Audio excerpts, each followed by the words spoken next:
Settle in, dim the lights, and perhaps let a soft fan hum in the background. You've found your way to boring history for sleep, the corner of YouTube where history is slow, calm, and hopefully just soporific enough to guide you toward rest. As always, only like and subscribe if you truly enjoy drifting off to this kind of history. And do let us know in the comments where you're tuning in from and what time the clock reads as you listen. Now, close your eyes and picture yourself not in your own bed, but in a medieval world. You are a girl on the cusp of growing up, where marriage is less about romance and more about survival, alliance, and duty. Step by step, you will follow the path from child to bride in a society both strangely familiar and utterly foreign. You open your eyes to a world that already has a plan for you. Not the kind of plan where you get to decide whether you'll be a baker or a painter or a professional cat video editor someday. No, this is the Middle Ages. And from your very first wail, the path of your life is largely written. You are a girl, and therefore, you are destined to be a bride. Eventually, whether you like the idea or not. Your cradle might be nothing more than a wooden box padded with wool scraps. Or if your family is wealthy, perhaps a carved cradle with little painted saints guarding your slumber. But it hardly matters. What matters is that even as you lie swaddled and blinking, your parents are already imagining the day you'll be married off. Maybe they're quietly calculating what sort of dowry they'll need to scrape together.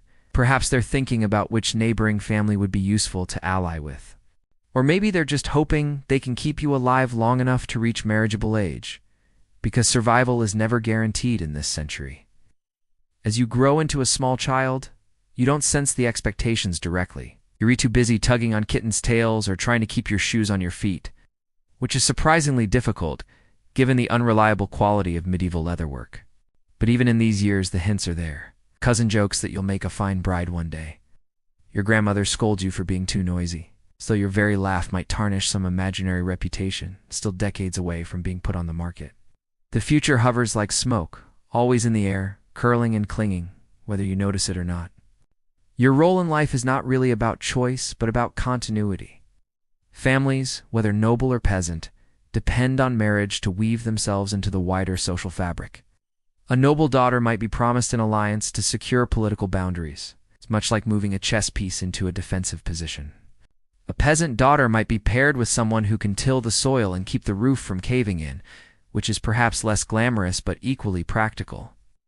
Either way, you are less a free player and more a thread, woven tightly into the fabric of survival. That doesn't mean your family doesn't love you. They might. They probably do, in their own medieval way. But love has to share space with strategy. You are a daughter, yes, but you are also a potential connection, a promise of continuity, a way of holding land or gaining it. Think of yourself as a living document, waiting to be signed by another household when the time comes. It isn't cruel so much as it is automatic, as natural to them as setting aside seed grain for planting. Even your earliest milestones, your first step, your first word, the first time you learn not to drop a wooden spoon into the fire, are often seen through this lens. You are praised not simply for being clever, but for being teachable. It's not for being bold, but for knowing when to sit still.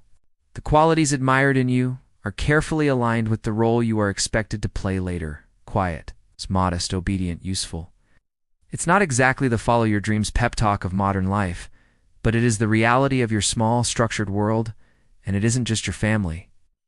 The entire village, the entire parish, the entire social system is in on this expectation. Marriage is the backbone of stability. It links families, controls property, and ensures that someone will inherit the cows, the fields, or the castle walls. If you think about it too much, it feels rather like being a piece on a vast board game, pushed around by hands larger than your own.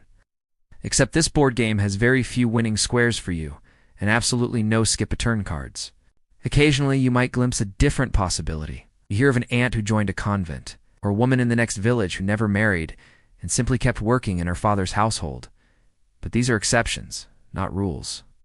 To most people around you, not marrying is a kind of failure, like refusing to do your part in a collective survival experiment.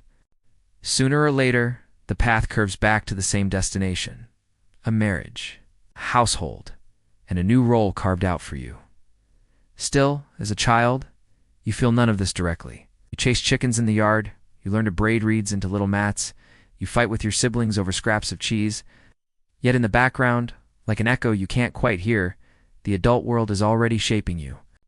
Every lullaby, every scolding, every instruction about how to sit or stand is part of a curriculum preparing you for that inevitable walk down the aisle.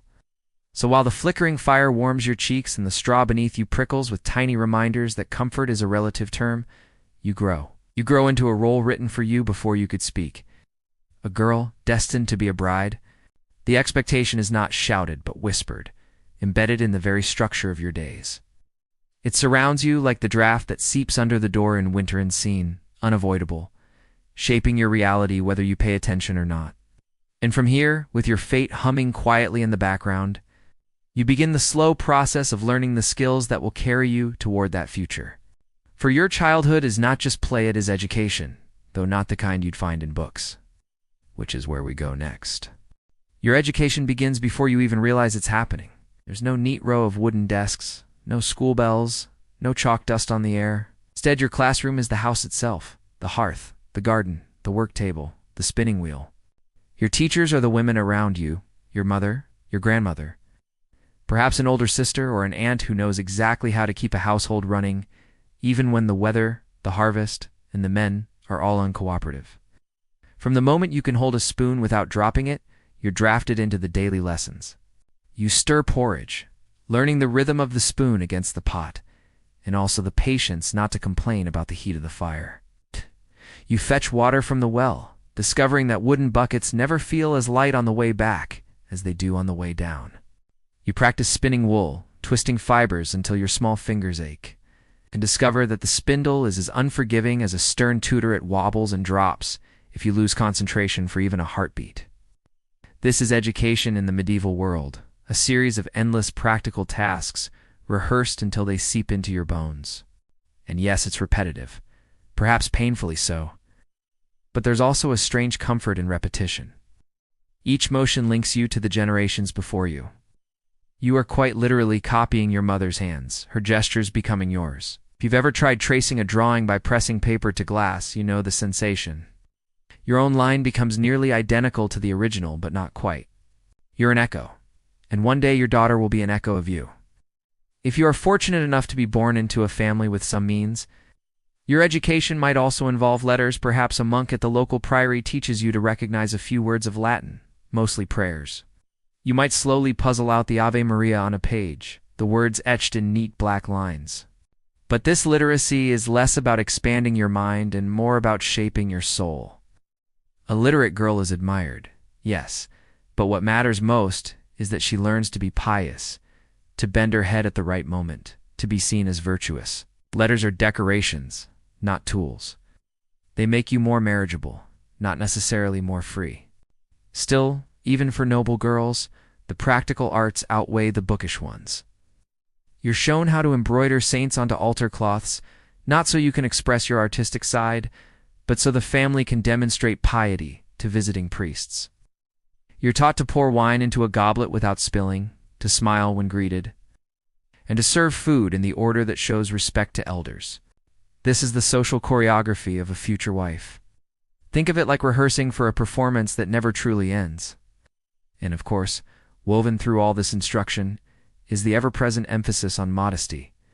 You're told not to laugh too loud, to walk with your eyes down as if the ground itself were fascinating, to keep your thoughts tucked away neatly like folded linens. Obedience, silence, patience. These are the invisible subjects on your syllabus.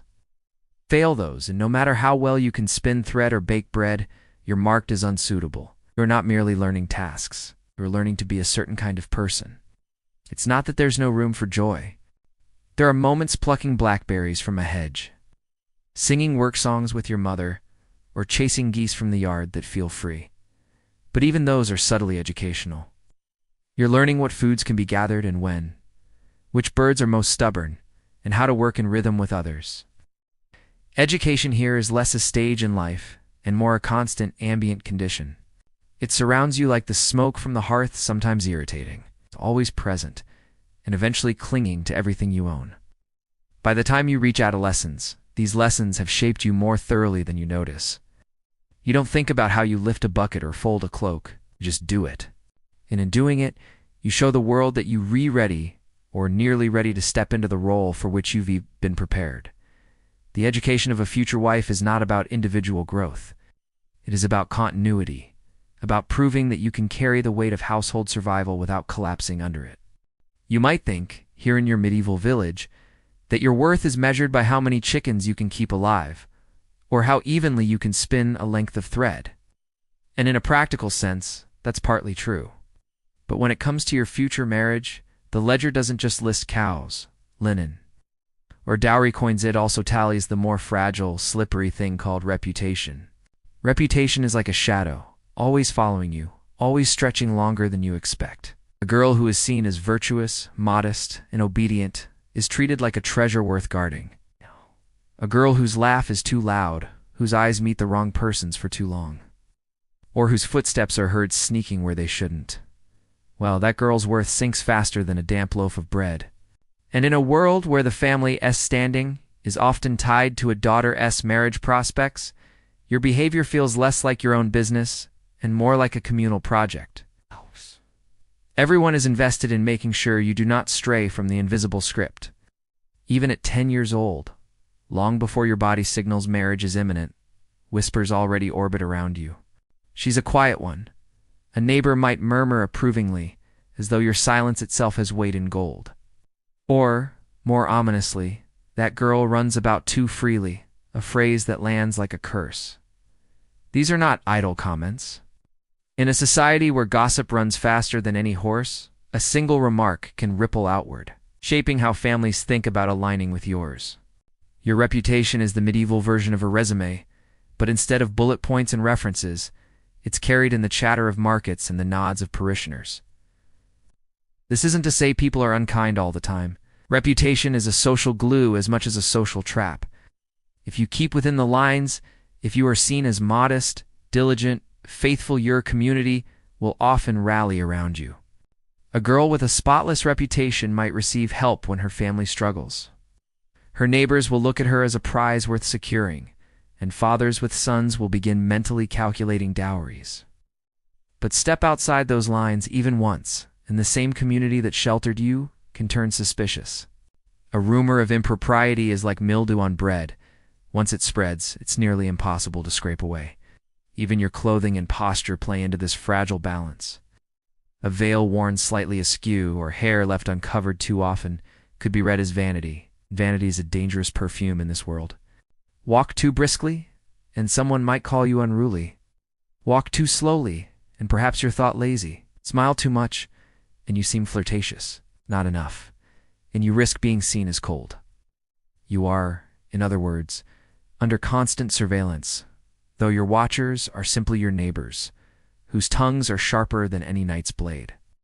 At times, the weight of this feels absurd. After all, you're still a child, half more concerned with mud puddles than moral standing. Yet the system doesn't wait for you to be ready. It evaluates you continuously, almost casually, as if reputation were a garden constantly checked for weeds. And though you don't yet fully understand, your family does. They know that your future match, your eventual marriage, may rise or fall not only on your dowry, but also on this vaporous, invisible quality called virtue. It is a heavy burden for someone who has only just learned to manage a spinning wheel without tangling it into a woolen disaster. And yet it is unavoidable. In the Middle Ages, who you appear to be matters almost as much as who you are. The impression you give, the stories told about you. The way you're remembered after leaving a room, all of it becomes part of your value, neatly stacked alongside coins, linens, or livestock, so you walk carefully. You lower your eyes when a man passes. You practice sitting in stillness, even when your legs itch to run. You begin to edit yourself, shaping not just your actions, but the stories others might tell about them. Your reputation, you realize, is not simply yours. It is a collective performance, staged for an audience you can't escape. And this performance leads naturally into the next step of marriage preparation, where your reputation joins forces with something even more tangible, the dowry. For if virtue is the invisible coin, the dowry is the very real one.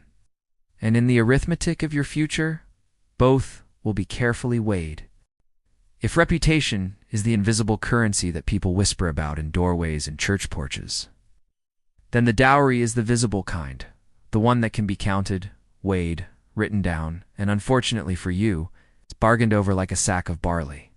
In the medieval world, marriage isn't simply two people agreeing to share a roof. It is an economic contract, a transaction carefully calibrated to bind families together. And you, the bride, are not so much the customer as the item on the table. Your dowry is the package you bring with you into marriage. For some girls, it is modest. A few linens, a sturdy chest, perhaps a cow that gives milk as faithfully as the sunrise. For others, especially in noble households, it is a ledger's worth of land deeds, gold coins, or parcels of valuable farmland that make fathers and uncles lean in eagerly across the negotiating table. Even if your contribution is humble, it matters. Every bit of cloth, every sack of grain, every corner of pasture is another line in the silent equation that determines your worth. The logic is brisk and unsentimental. A man is not simply choosing a wife. He is calculating a future. What resources will come attached to her? Will her dowry strengthen his household, expand his holdings, or at the very least, not drag him into ruin? The irony, of course, is that you are part of the package too. It's your hands for labor, your womb for heirs, your diligence to stretch supplies through winter scarcity. But those elements are rarely written down. They are assumed as automatic as sunrise and far less negotiable. Sometimes the dowry negotiations feel less like matchmaking and more like haggling over horses at market. Fathers, uncles, or guardians might argue for weeks, chipping away at each other's expectations. The bridegroom's family wants more land. Well, perhaps the bride's family offers extra livestock instead. They can't spare a field, but they can part with 2 healthy oxen. It is all done with the seriousness of diplomacy, because in truth, that is exactly what it is: diplomacy on the domestic scale. And the bride? She listens, silent as a painted figure on a church wall. Her future bargained in words she has no authority to utter. For poorer families, this process can be crushing. A father might despair at scraping together even a small dowry. Sometimes siblings feel the impact. Elder brother S' inheritance cut short to provide for a sister S' marriage chest. Sometimes daughters are sent to convents not because of religious calling, but because the family simply cannot afford to marry them off. A convent might sound like a retreat of peace, but in reality, it often functions as a financial solution to an unsolvable math problem. And dowries are not just about what you bring into marriage, they also shape how you will be treated within it. A generous dowry often means more respect, more security, perhaps even gentler treatment. A poor dowry can mean vulnerability, less standing in your new household, and less patience from your husband if things go awry. In other words, your dowry doesn't just buy your marriage, it sets the tone for the life that follows. But don't imagine this as a simple one-time exchange, like coins sliding across a tavern table. Dowries ripple through generations. A piece of land given away today might alter inheritance lines a century later. A handful of silver might fund a younger sibling's apprenticeship, altering their fate forever. It is all interconnected, a web of obligations and resources in which your dowry is just one knot. There is something both sobering and oddly mechanical about this system. Love, desire, even friendship, these things may exist, but they are secondary. What matters most is the ledger, the sums of sheep, the tally of fields, the sturdy chests filled with blankets and cookware. To modern ears, it may sound cold, even heartless.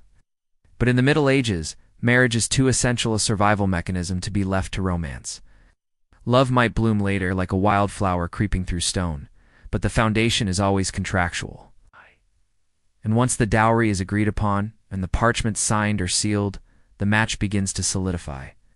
But negotiations don't end there. The agreement of goods leads directly into the next phase, arranging the actual match itself, where families step back to calculate not just what is being exchanged, but who is being bound together. Now that the dowry has been tallied, weighed, and perhaps argued over until tempers ran thin and quills snapped, the true theater of marriage begins: the negotiations. If the dowry is the foundation stone, the match itself is the architecture built upon it, and this architecture is rarely graceful. It is more like a crooked barn, hammered together with gossip, ambition, and the unshakable belief that everyone deserves just a little more than what they are being offered. You are, of course, the centerpiece of this construction. But once again, you are not in the room where the real words are spoken. Negotiations unfold in kitchens with benches pulled close to the fire, or at long trestle tables covered in parchment. Fathers, uncles, and sometimes even ambitious brothers do the talking, while you sit quietly in another chamber, embroidering something that might one day end up in the very household being discussed. You might even hear muffled voices through a door, laughter when a clever quip is made, or silence when someone delivers a demand that lands like a stone in a bucket of water. The stakes are high, because marriage negotiations are about more than just two people. They're about stitching together families, sometimes even clans. Who you marry can determine who you must ally with during disputes, who you can lean on during famine, and who you must politely tolerate at endless feast days. It is less till death do us part, and more till debt or bad harvest brings us together. And then there are the reputations to consider. If you bring with you a respected name, a dowry of reasonable size, and a household that doesn't owe half the village money, then you are a valuable match. If your family has whispered scandals trailing behind it, if your mother's cousin is rumored to have cheated a merchant in town, or if your dowry is noticeably thin, negotiations become trickier. Families may smile across the table, but their minds are busy calculating. Is it worth it?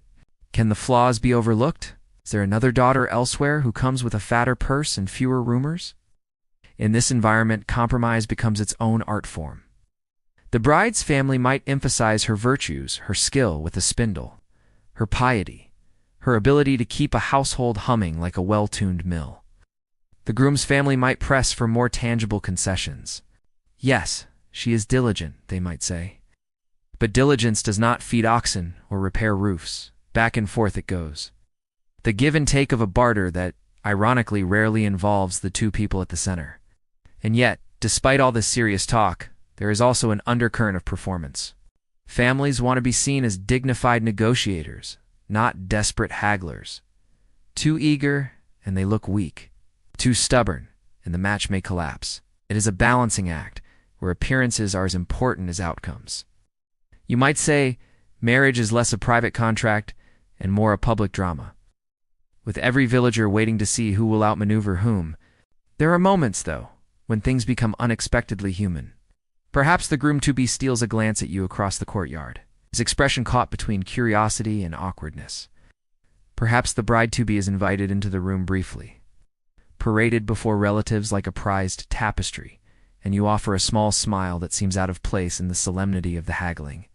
These tiny cracks in the process remind everyone briefly that beneath the contracts and negotiations, actual people must live with the outcome. When all is said and done, and the parchment is inked with agreements, the negotiation ends not with applause, but with a sigh of relief.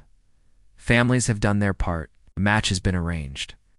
Lives have been set onto a course from which there is little turning back. And you? You leave the room still the same person, but with a future now tethered firmly to another household's fortunes, yet there is still much to prepare. A match on paper is not the same as a wedding in reality. Once negotiations are concluded, the long and often tedious process of preparing for the wedding feast begins, a task that will involve bread, barrels, chickens, and more relatives than you ever thought possible. And so, the household turns its attention toward the next great performance.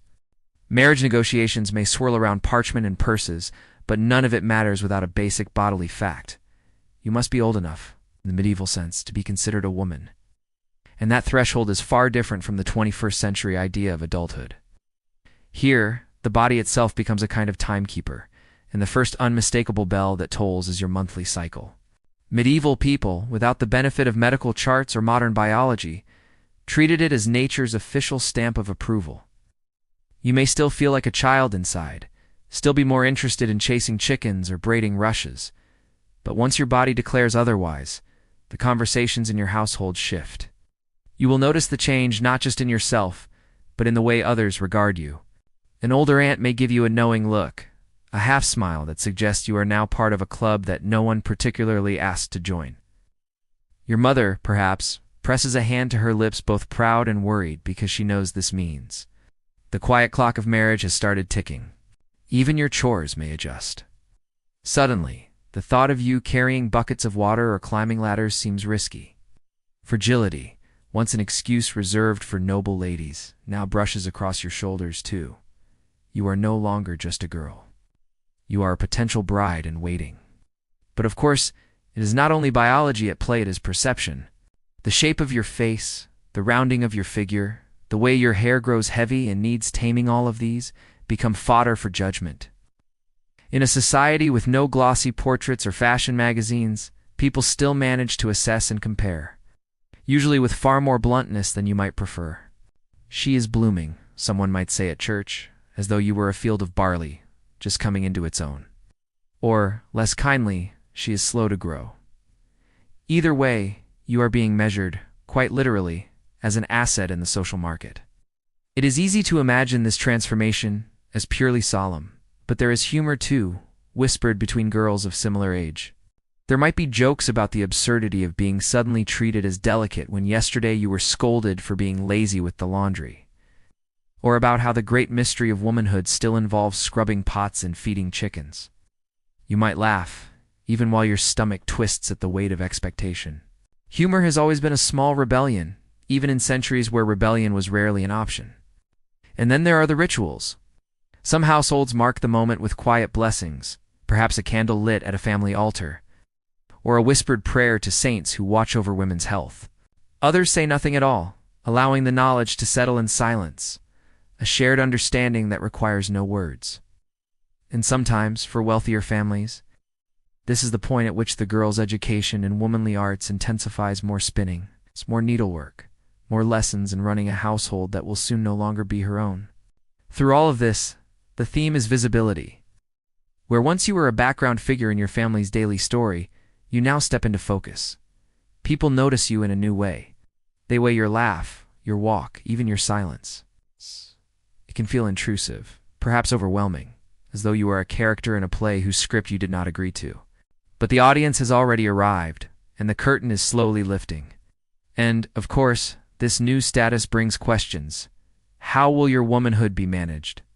Will it be leveraged into an early marriage, sealing alliances before you have even settled into yourself? Or will your family wait, hoping to improve prospects by keeping you at home a little longer? These questions hover, unspoken but persistent, like the faint smoke of a hearth fire that never quite leaves the air. Now that your womanhood has been noted, whispered about, and perhaps quietly blessed, attention turns to something more visible: what you wear. Clothes in the Middle Ages were never just scraps of fabric stitched together to keep you warm. They were symbols, signals, and sometimes outright advertisements. The tunic that clings a little tighter at the waist, the veil pinned a little more carefully, the sleeves that fluttered just wide enough to catch the candlelight, each one says something about who you are, or, more accurately, who you are supposed to become.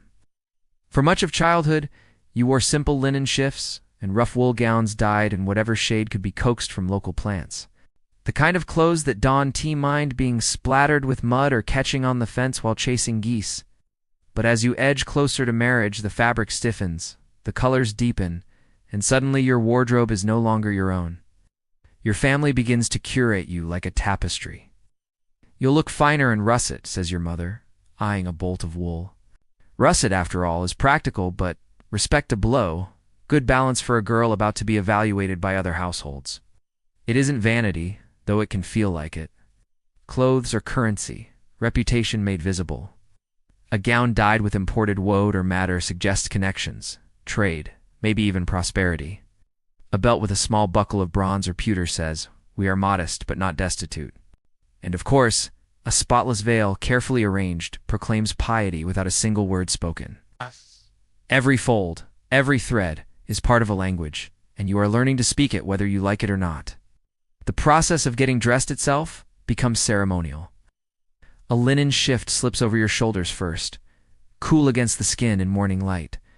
Then layers of wool, heavy enough to remind you of the sheep from which they came. The belt cinches everything in place, pulling your posture straighter than you might hold it naturally.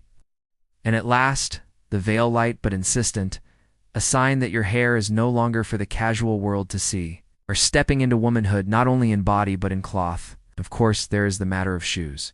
In winter, they are stiff leather, sometimes stuffed with scraps of wool or straw, if the cold bites too fiercely. In summer, lighter, softer, but never particularly comfortable. You will not be skipping across meadows in them less, of course. You like blisters. But practicality is less the point now. The shoes, like everything else, are meant to show readiness. You can walk into another household with dignity, not trailing the mud of a careless child. There is a certain irony in all this. While men's garments, too, signal status, they allow far more movement.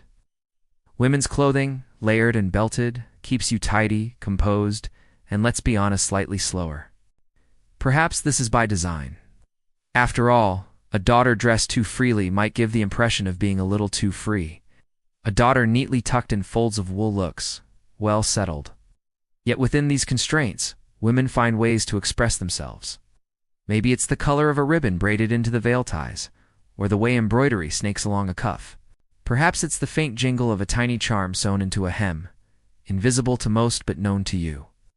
These little touches say, yes, I follow the rules, but I leave my own fingerprints too. And so, dressed and veiled, you become part of the unspoken stagecraft of medieval life. When neighbors see you at market, when relatives arrive for feasts, when a prospective groom's family observes you from across the church nave, they are not only seeing you, they are reading you. Wool and linen become your introduction long before words pass your lips. Of course, clothes are only the outer wrapping. Once you are dressed, the question lingers. How will you carry yourself? How will you manage the space you occupy? To dress the part is one step. To move and behave as a bride-to-be is the next. And that, inevitably, leads us into the realm of manners, gestures, and the subtle choreography of demeanor. The betrothal is not yet the wedding, but do not mistake it for a small thing. In the Middle Ages, to be betrothed is to stand at the threshold of marriage, one foot already over the line. It is more binding than an engagement ring today, less a promise, more a contract, heavy with expectation and the subtle scent of ink and candle smoke. Once spoken, the words of betrothal are not easily unsaid. Families may still bicker, fortunes may change, but to walk away from a betrothal is to invite scandal, and scandal travels faster than a winter wind. You arrive at the ceremony dressed with care. It's not in your plainest woolen gown, but not in bridal finery either. That would be premature, like icing a cake before it is cooled. Your veil is smooth, your belt straightened, your shoes wiped clean. You have been reminded more than once to keep your eyes lowered, to nod politely, to let your family do the heavy speaking. And so you stand, a living emblem of patience, as the ritual begins. The place itself varies. Sometimes the betrothal is held in a church, beneath the shadow of saints and echoing stone, where even the cough of an old uncle seems too loud. Other times it is arranged in a manor hall or a family chamber, surrounded by tapestries that smell faintly of wool and smoke. Wherever it happens, the air is thick with ceremony. Candles flicker, parchments wait, and people shift from foot to foot, aware they are about to witness something that alters the trajectory of not just one life, but two families. The words themselves are simple enough, spoken aloud in the presence of witnesses. Promises to marry are exchanged, often with the groom or his representative placing a ring, a token, or even coins into your hand. It is less about romance and more about recognition. Here, before these witnesses, we bind these two together.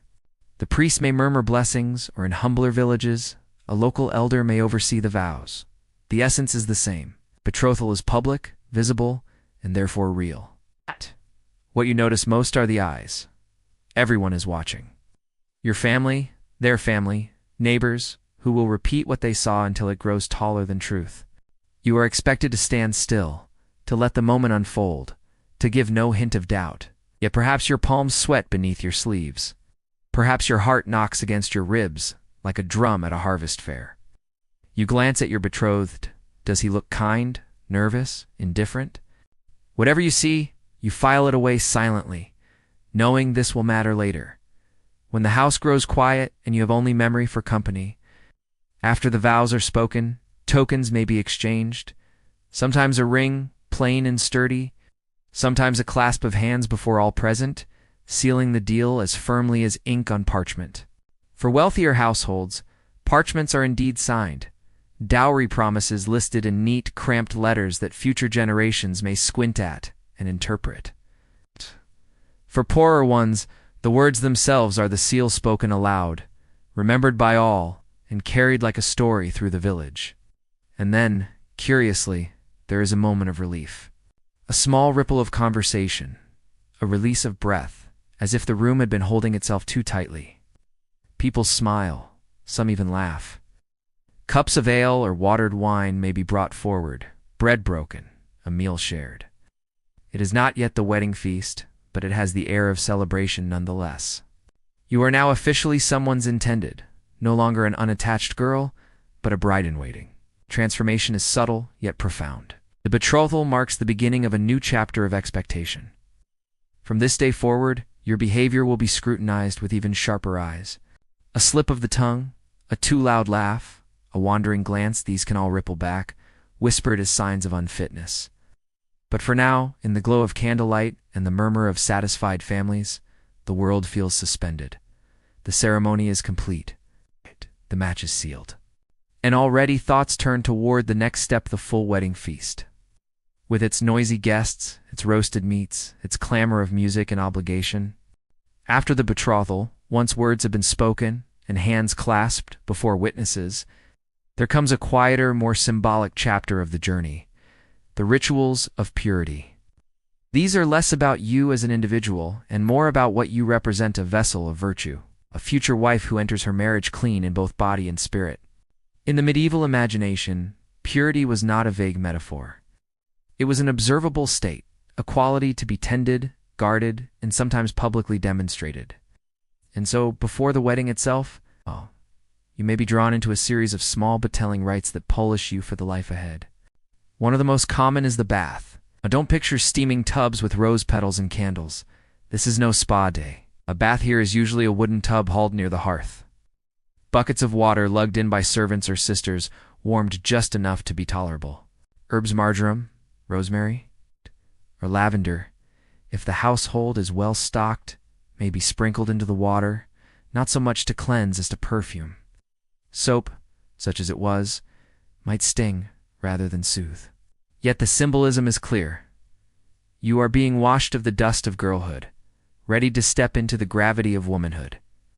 The water trickles down, cool in some places, warm in others, and as it does, family members look on with the understanding that this is no ordinary scrubbing.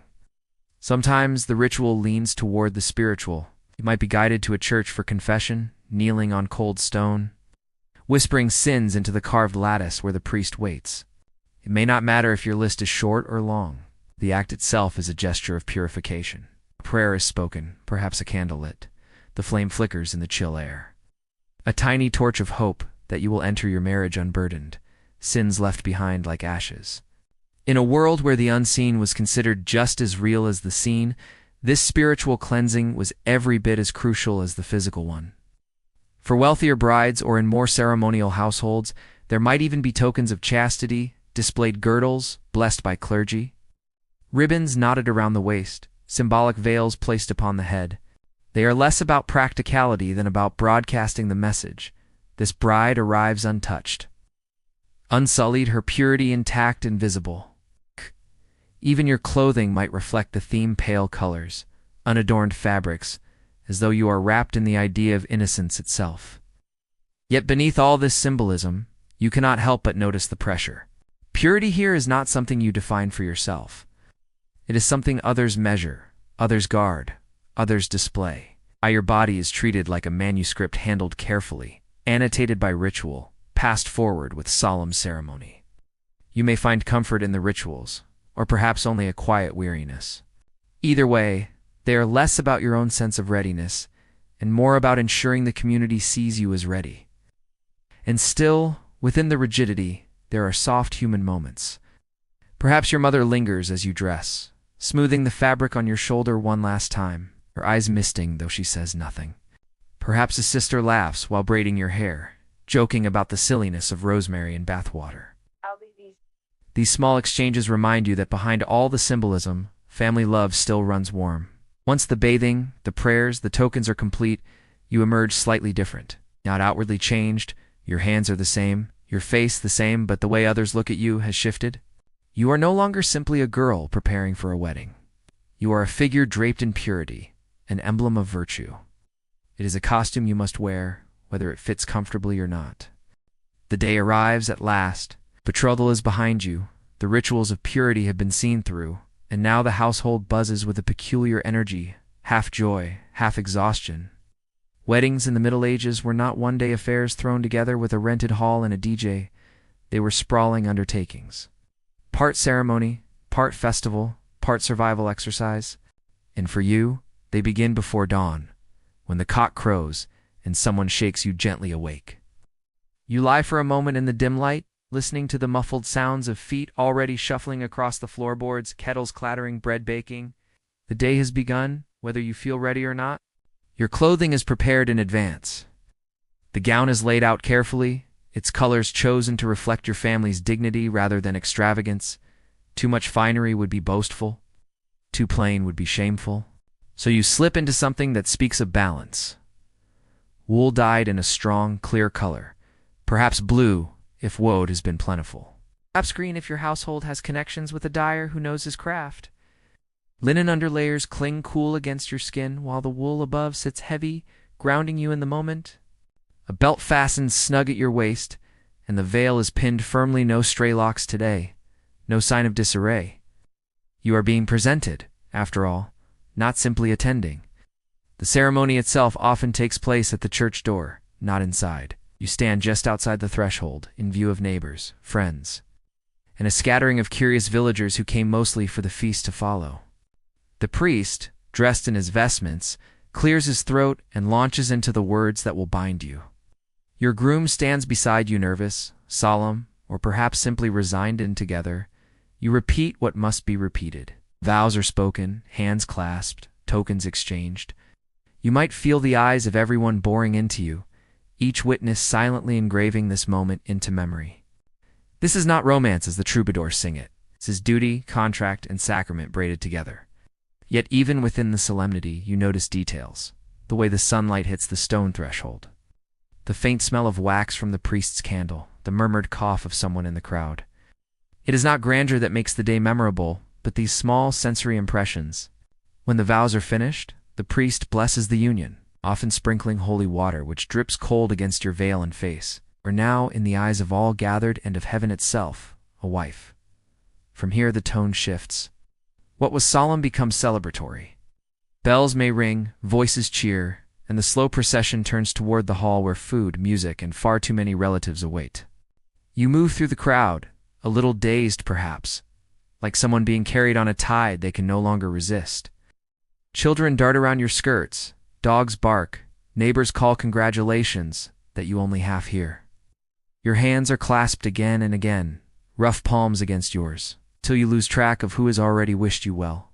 Of course, the feast is another spectacle. The tables groaning under roasted meats, trenchers piled with bread, jugs of ale passed from hand to hand. Laughter grows louder as the day lengthens, songs rise up, sometimes bawdy enough to make you blush, though everyone pretends not to notice. This is the community's role in your marriage, to witness, to celebrate, to drink too much, and to retell the story of your wedding day for years to come.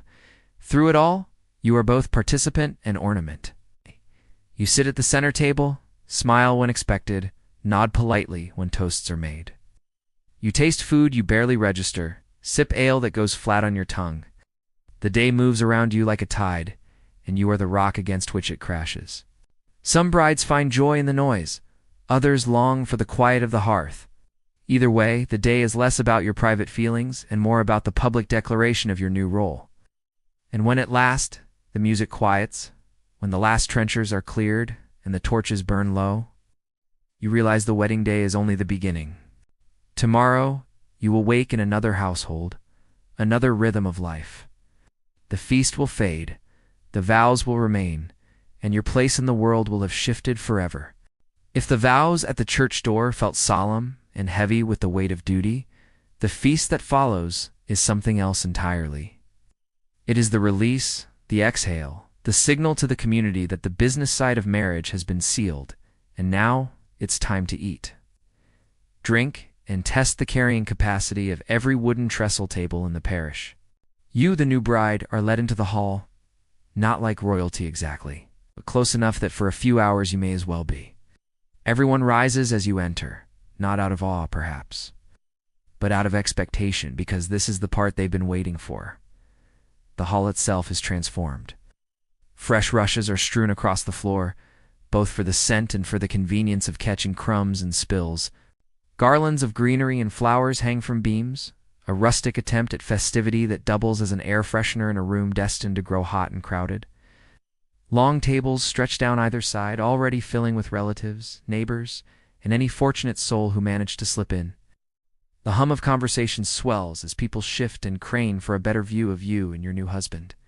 At the high table, placed where all can see, you are seated with him, flanked by parents and honored guests. In front of you, the feast begins to arrive.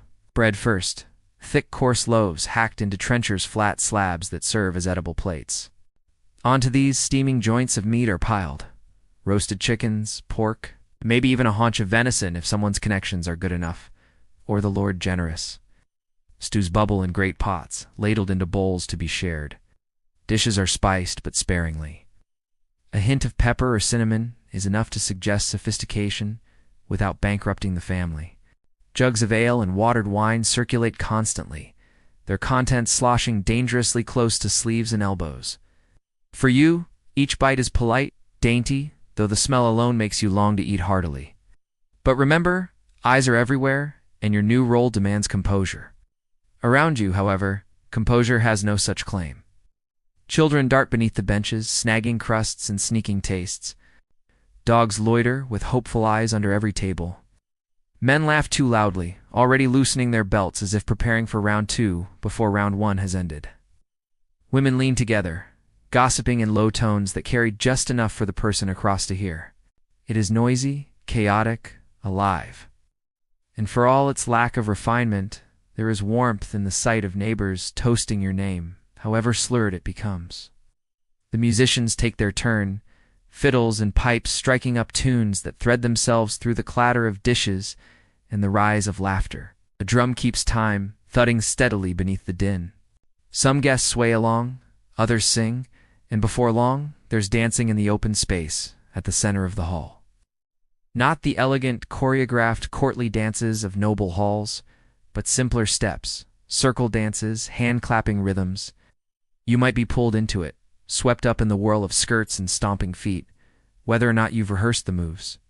It's less about grace and more about the sheer joy of movement. Fueled by ale and the rare opportunity to celebrate without worrying who's watching.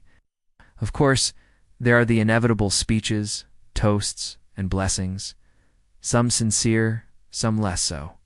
An uncle, already red-faced from drink, might offer a long rambling story about your childhood that makes the hall laugh at your expense.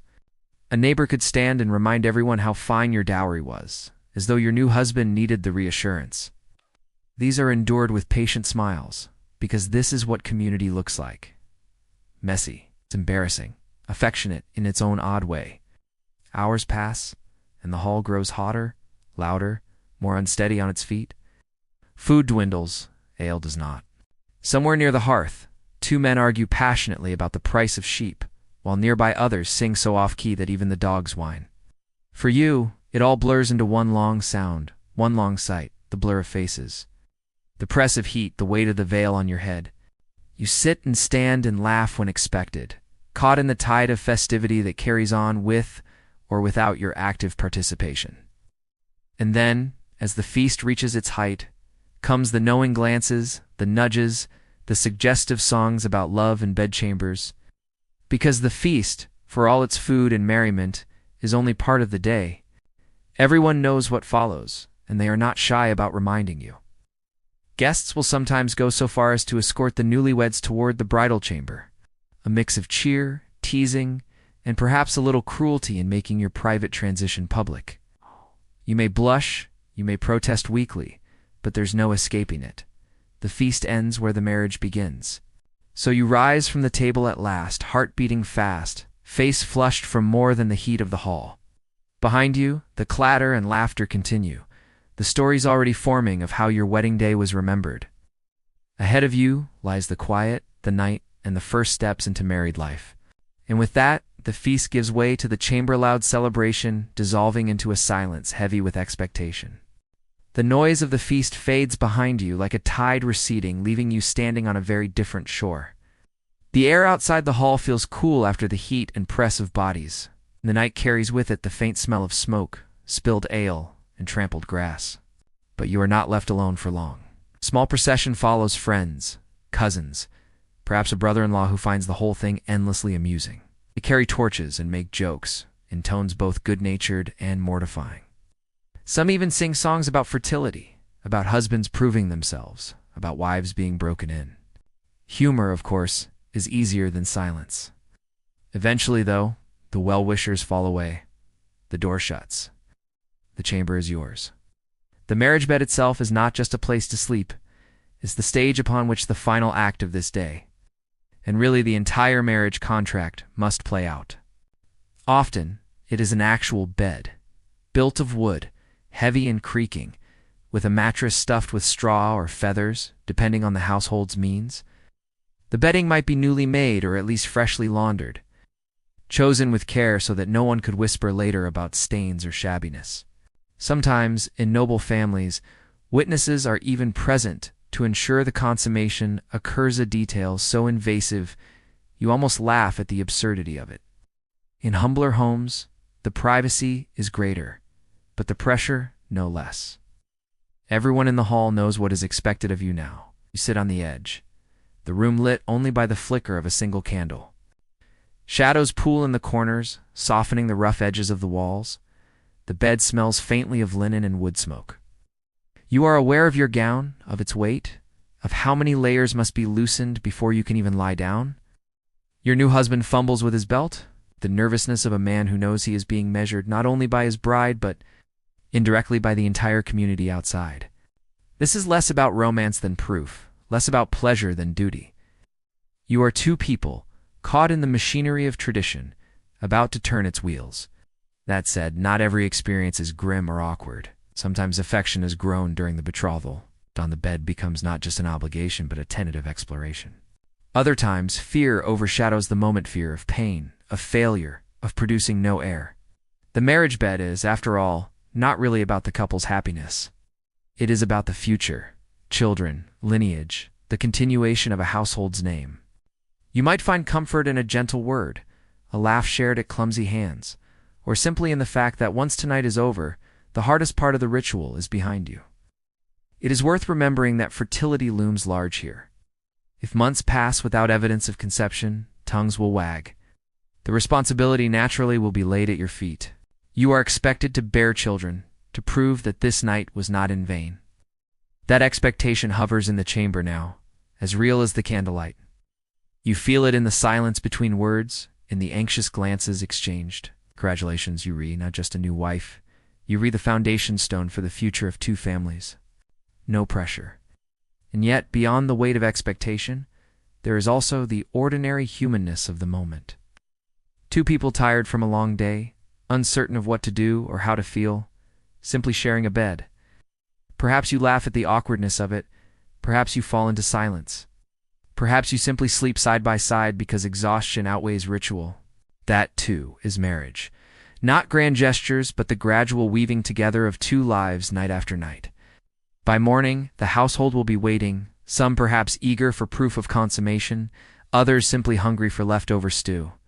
The bedding might be examined for signs of virginity, a detail as invasive as it sounds, though not always enforced. Either way, your place as wife will now be considered secure. You have crossed the threshold, quite literally, from one life into another.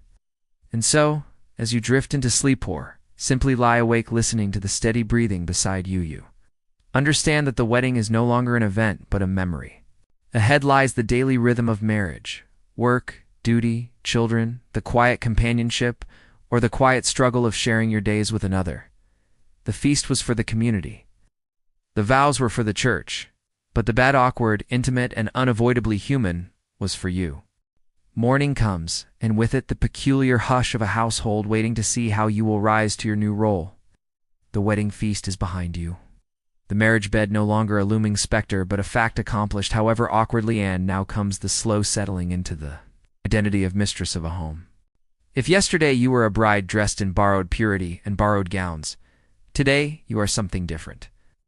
The keeper of rooms, the center of a household's rhythm, the one whose presence will shape the daily lives of those around you. Your new home may be larger or smaller than the one you left behind. Perhaps you step into a hall with smoke-blackened beams, the ceiling arching high overhead. Rushes scattered across the floor in an attempt to disguise the smell of last year's spills. Perhaps it is a humbler cottage, the chickens already scratching at the threshold, and neighbors leaning over hedges to get their first curious look at the new wife. Either way, you are the stranger here. The rooms may look solid, the walls unmoving, but everything breathes with the habits of others. You are expected to slip into the gaps and fill them as though you were always meant to belong. Servants or family members who make up the household will now watch you carefully. Do you notice the crooked stool in the corner? Will you nod approvingly when the morning bread is set out? Your opinion, once largely irrelevant, suddenly carries weight. The role of mistress is not only about sweeping or stirring pots, it is about deciding, directing, setting a tone. You might not wield a sword or write decrees, but here in these rooms your word is law. Well, law, with an asterisk, subject to your husband's approval, but still weightier than before. The duties can be deceptively endless. There are stores of food to keep track of, grain bins checked, cheese wheels turned so they don't mold unevenly. There are linens to wash and mend, a task made trickier by the lack of running water or convenient detergent. There are herbs to hang drying from the rafters, their sharp scents filling the air, a rustic version of room freshener. And of course, there are the servants or younger siblings-in-law, who will look to you not just for tasks, but for discipline. Imagine, one day ago, you were the girl helping in your mother's kitchen. Today, you are the one raising an eyebrow when the stew tastes too salty. Yet for all the work, there is also a subtle dignity. You are mistress now, a role that commands respect. Visitors will nod to you. Neighbors will assess you. Your place at the table is different. You are not the child seated where there was room, but the woman beside the head of the household.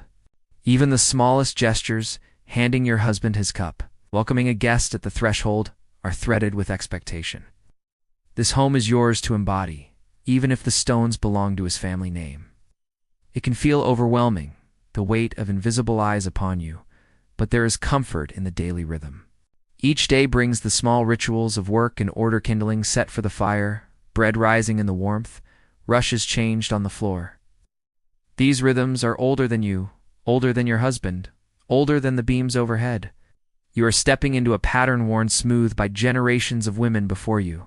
And though the role might feel confining, there is a kind of power in its certainty. You know what is expected? You know the shape of your days? In time, you will add your own touch, perhaps, a carving on the bench, or new linens embroidered with your initials. Or even just a different way of arranging the herbs. Slowly, this place will cease to feel like borrowed ground and will become something more personal, more yours. The hearth will warm not just your hands, but your sense of belonging. The sound of the door closing at night will feel less like someone else's threshold and more like your own. And so, as you survey this space, be it lofty hall or humble cottage, you realize that you have crossed yet another threshold. Not just bride, not merely wife, but mistress of a home. The rooms expect you, the people depend on you, and the future will grow from the work you set in motion here. Of course, homes are not only about order and labor. They are also the stage for kinship, for alliances, for the visitors and neighbors who will soon knock upon the door. And so, your next lesson as mistress is not just how to tend the hearth, but how to tend to the web of relationships that stretches beyond these walls. That will be the next part of your journey. If managing a household establishes you as mistress of a home, bearing heirs cements your place as a wife.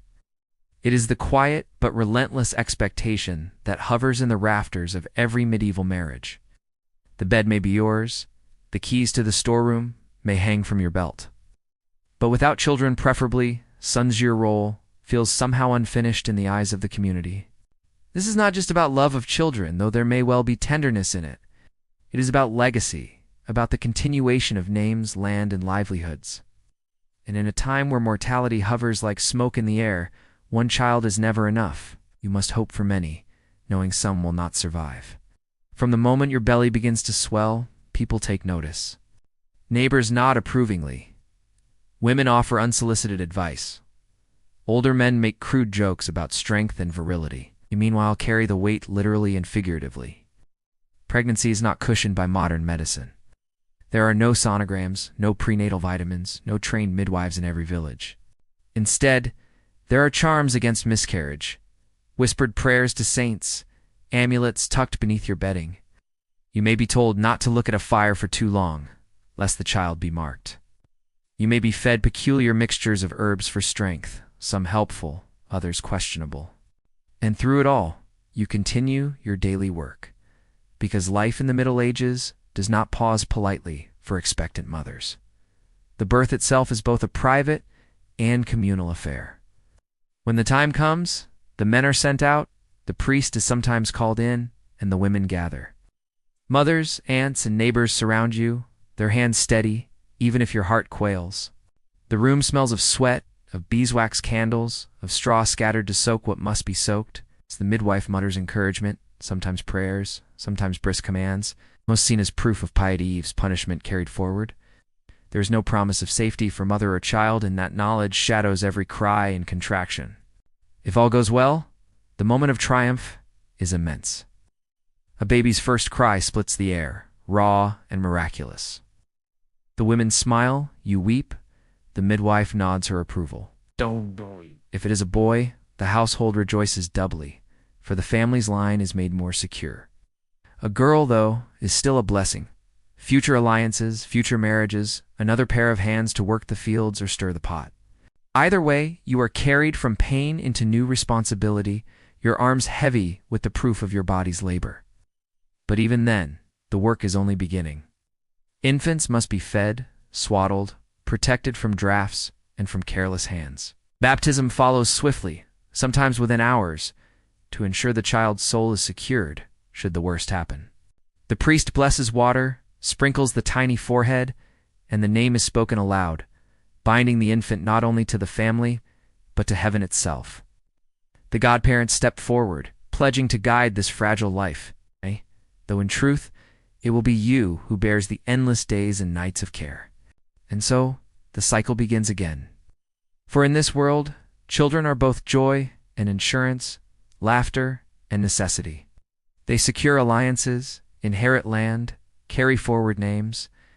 They also fill the house with noise, muddy footprints, and the constant chaotic presence of life. Each child is a risk and a hope, a test of your endurance and a measure of your worth. As mistress of a new home, you were learning to manage stores and servants. As wife, you bore the weight of a marriage contract. But as mother, you now hold something more profound, the future in your arms. Whether or not you wanted the role, it is yours to live. And it is through that role that your place in the household and in history becomes far more secure. Faith in the Middle Ages was not simply a private matter of prayer whispered before bed, or a candle lit in a quiet chapel. It was the air you breathed, the structure upon which daily life was built. And when it came to marriage, faith was the binding thread that stitched two people together, not only in the eyes of the community, but in the eyes of heaven. To marry was not just to sign a contract or to please your family. It was to step into a covenant overseen by God, one that was meant to be unbreakable. From the very beginning of your union, the church has made itself known. A priest blessed your betrothal, heard your confession, presided at your vows. The marriage bed, awkward and human as it was not merely personal, but sacramental, a physical act, meant to seal what God had joined. Even the rings and tokens you exchanged were more than jewelry. They were talismans of permanence. To the medieval mind, breaking marriage was like trying to break the sky. It was simply not done, unless under the rarest of exceptions. Faith also seeped into the rhythm of the marriage itself. Morning prayers said side by side before a smoky hearth, fasting days that shaped your meals, feast days that punctuated your calendar, all of it served as a constant reminder that your bond was framed within the church's larger design. When you kneel together on hard wooden pews, the chill of the stone floor creeping through your shoes. You are not only husband and wife, but also penitent souls journeying together. Religion binds you not only socially, but spiritually. locking your lives into a pattern meant to carry both of you with luck toward salvation. Of course, faith was also a tool of discipline. If your husband strayed too far into ale or anger, you might remind him of his vows before God, and if you grew weary of your endless duties, he might remind you that your patience was a Christian virtue. Sermons did not hesitate to remind both of you that marriage was not about pleasure, but about sacrifice, fidelity, and the rearing of children. Your body was not your own, nor his. Each belonged to the other under the guidance of divine law. It's comforting, perhaps, or suffocating, depending on how the words landed in your ears. Still, within this web of faith and duty, there could be unexpected tenderness. Kneeling together in a candlelit chapel, you may find your husband's hand brushing against yours. An unspoken acknowledgement that the vows you spoke were not just demanded by heaven, but chosen in some small human way. The music of chant floats around you, the scent of incense clings to your hair, and for a moment the marriage bond feels less like a chain and more like a shared path forward. And when hardships come, and they do, in the form of illness, hunger, or loss, it is faith that offers both explanation and comfort. Children who die are said to be called to God. Misfortunes are described as trials to be endured. Successes are blessings, failures are warnings. Marriage in this frame is not simply to people surviving together, but to people being tested together. You cannot separate your bond from your faith any more than you can separate daylight from the turning of the sun. And so, as you look across the years ahead, you know that your marriage will not be measured only by crops harvested or children born, but by how steadfastly you and your husband walk within the church's boundaries. Faith is the lens through which your union will always be seen, the invisible glue that holds the pieces together. But faith in practice is lived day to day, not only in rituals or sermons, which means that tomorrow's work is less about lofty vows and more about the mundane. Cooking, cleaning, instructing children, and managing the household with a steady hand. And so the story of faith in marriage leads naturally into the story of your daily role in making the household itself function. For all the rituals, prayers, and careful preparations, not every marriage in the Middle Ages unfolded like a hymn. Sometimes the notes soured. Sometimes the script went sideways. And when things went wrong, the consequences were not quietly tucked away.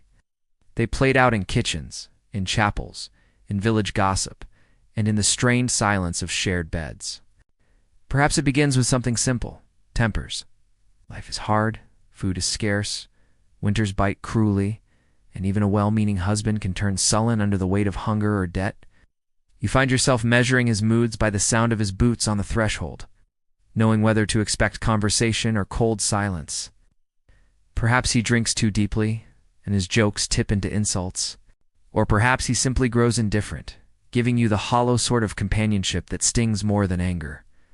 The church may preach patience, but patience feels heavier when the days stretch long and unchanging. Infidelity, too, was a danger. Men had more freedom to stray, their sins often overlooked with a shrug, while wives lived under a magnifying glass. If your reputation frays, even unjustly, you may find yourself surrounded by whispers, your name spoken in lowered tones at the market.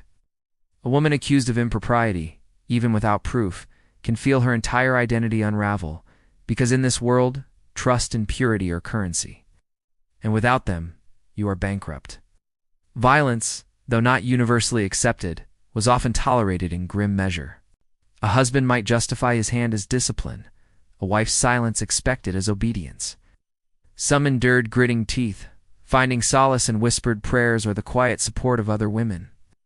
Others sought the church's help, though priests often counseled endurance over escape. Divorce was nearly impossible. Annulment only granted in rare circumstances, say, if the marriage was never consummated, or if some forbidden kinship was discovered. For most wrong turns in marriage were endured, not solved. Then there is the sorrow no household can plan away.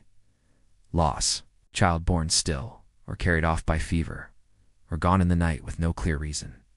The grief settles between you and your husband like a third presence at the table.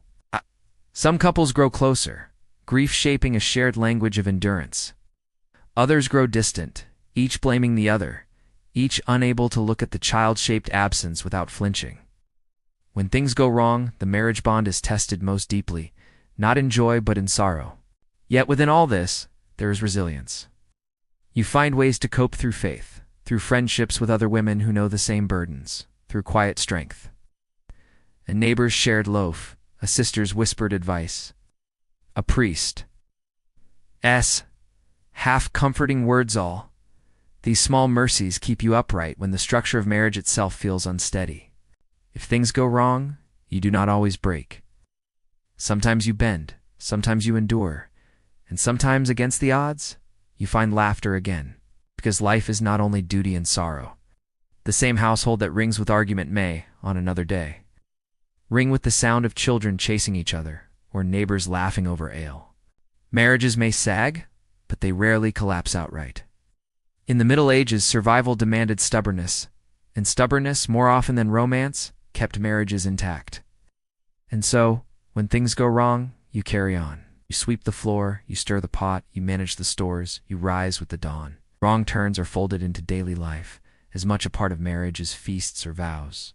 And from these struggles, you step forward into the next truth, that despite the hardships, despite the griefs, marriage was also a way of weaving resilience, a legacy of endurance that would carry beyond your own lifetime. Marriage in the Middle Ages was never meant to be a single, shining event frozen in time. It was instead a sekolah wheel turning steadily from one stage to the next, grinding onward with the same inevitability as the seasons. By now you have settled into the pattern, bearing children, managing the home, navigating your husband's moods, tending to faith, and shouldering grief when it comes. And then, just when the dust seems to settle, the cycle begins again. Pregnancy follows childbirth, sometimes before your body has fully healed. One infant at your breast, another growing inside you, while you still manage the fire, the bread, the servants, and the chatter of neighbors. Sons are prized, daughters prepared for the very path you once walked. You see your own girl kneeling in church, plaiting her hair, learning her stitches, and you feel the weight of recognition. She is rehearsing the same script you once performed. The same lessons, the same scrutiny, the same preparations for a marriage that will one day carry her into another household. The repetition is not only biological, it's the rhythms of the year echo endlessly.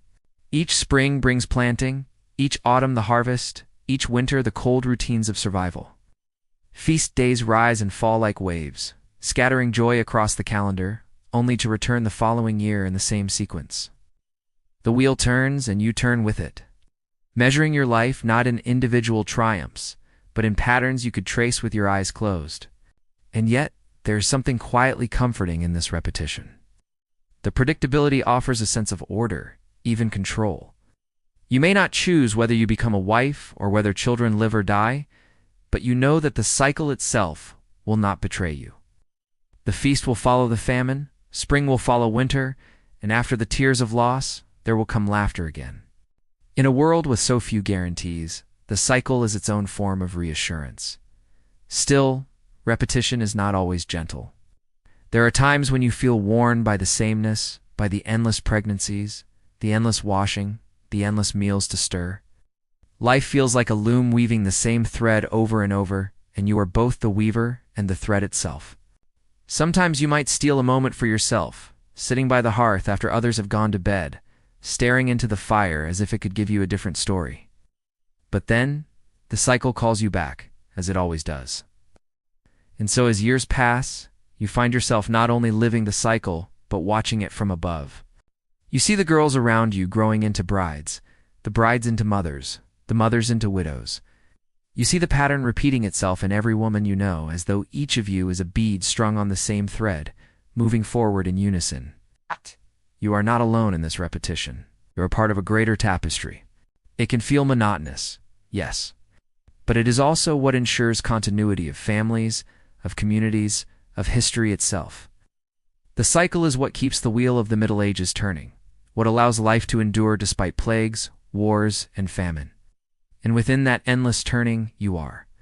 And so, our quiet journey through the life of a medieval woman comes to its natural rest.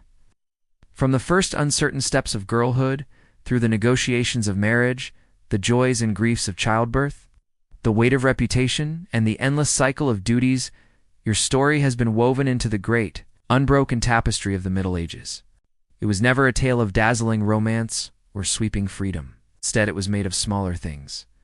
The warmth of bread fresh from the oven, the scratch of wool on your skin, the laughter of children tumbling through a courtyard, the solemn rhythm of bells marking time. These details, almost invisible in their ordinariness, are what shaped entire generations, binding women to the patterns of their era as surely as thread binds fabric. You are not meant to stand out, not in the way queens or saints did. But your life, like countless others, was the backbone of medieval society. Homes survived because of your work. Families continued because of your endurance. Traditions held because you upheld them. It may not feel extraordinary, but history is built on the uncelebrated, on the repetitive, on the ordinary. And when you pause to imagine the long centuries stretching back, you begin to see that you were never truly alone in this. Across every village, every town, every castle, the same stories played out. Different names, different faces, but the same songs sung at weddings, the same whispered prayers during childbirth, the same shared sighs at the turning of another year. You belong to something larger than yourself, the long, unending cycle of women living, loving, enduring, and passing the torch to those who came after.